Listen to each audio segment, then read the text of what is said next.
महाराज। पंडित जी ने कहा देखो देवी, हमने सुना है कि जब किसी के यहाँ बेटा होता है तो पेट बढ़ता है, प्रसव पीड़ा होती है, ना उदर की वृद्धि ना प्रसव की पीड़ा। क्या महाराज तुम संत भगवान की प्रसादी पे शंका कर रहे हो? अरे मुझ पे भरोसा करो ना करो, पर संत की प्रसादी पे तो करो।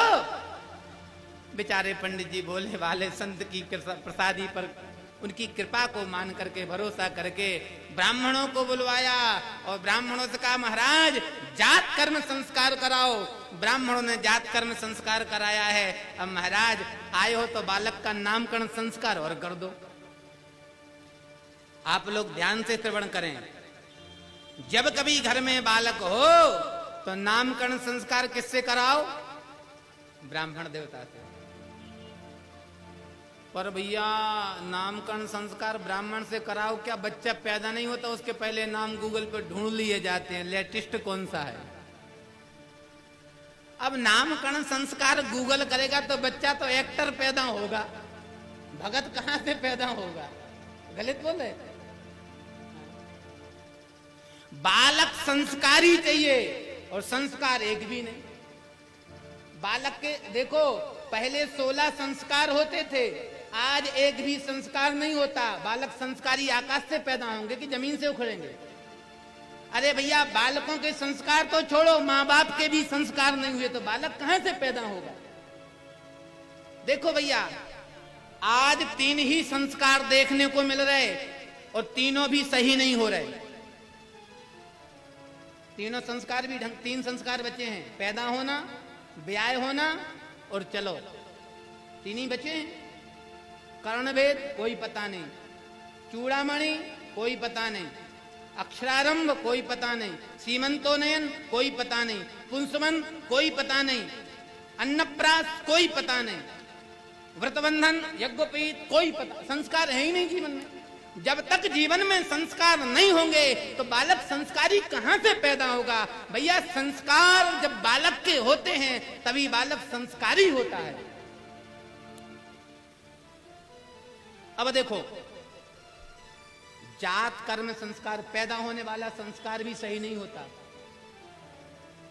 जब इच्छा हो तब बच्चे को पैदा करा लो, डॉक्टर ने पूरी स्कीम बता रखी है। 4 दिन बाद भी हो सकता है और 4 दिन पहले भी हो सकता है। अब बताओ प्रकृति के साथ एक खिलवाड़ है कि नहीं? भैया कम से कम ये हाथ ये सुविधा तो भगवान के हाथ में ही रहने दो ना, इससे तो खिलवाड़ मत करो। अब जात कर्म संस्कार, जन्म का जो संस्कार है ना वो भी समय से नहीं हो रहा। डॉक्टर ने ऑपरेशन कर दिया, पहले पैदा कर दिया, और कोई चाहता है कि भाई 2 दिन बाद हो, वो भी व्यवस्था है। दूसरा अब संस्कार बचा कौन सा? विवाह। तो विवाह का संस्कार कैसा हो रहा है सबको पता है, कोई बताने का विषय नहीं है। भैया 20 लाख 50 लाख खर्च किए जाते हैं विवाह के नाम पर। कितने खर्च होते हैं? करोड़ों खर्च होते हैं विवाह के नाम पर। और ईमानदारी से बताओ फेरे समय से पड़ते हैं कि नहीं पड़ते?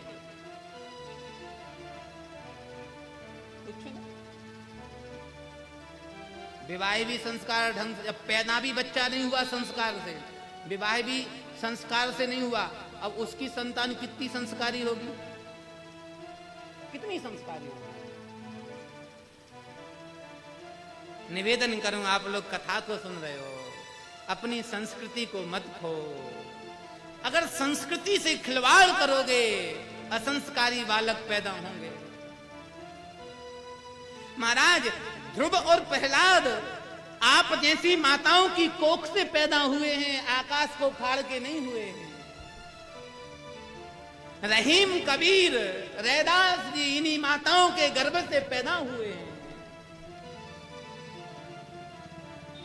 बस संस्कारी होना चाहिए माँ बाप को। आज का विवाह सिर्फ वासना का रह गया है। ध्यान से सुनना, विषय वासना की सुख के लिए विवाह हो रहा है। गृहस्थ जीवन किस लिए है? वासना के लिए ना राम जी, गृहस्थ जीवन उपासना के लिए है। जब गृहस्थ माँ बाप उपासना करते हैं तब भगवान राम प्रकट होते हैं। रामकृष्ण को पैदा करने वाली कोई दूसरी थोड़ी है, माताएं ही तो है। ये पुरुष वर्ग ही तो महाराज वसुदेव बने हैं, यही तो दशरथ बने हैं। आज भी भगवान जन्म लेना चाहते हैं, पर भगवान को मैया यशोदा देवकी जैसी संस्कारी मां नहीं मिलती है। महाराज दशरथ जैसा राम को पिता नहीं मिलता है, ना आज भी भगवान का अवतार हो जाए।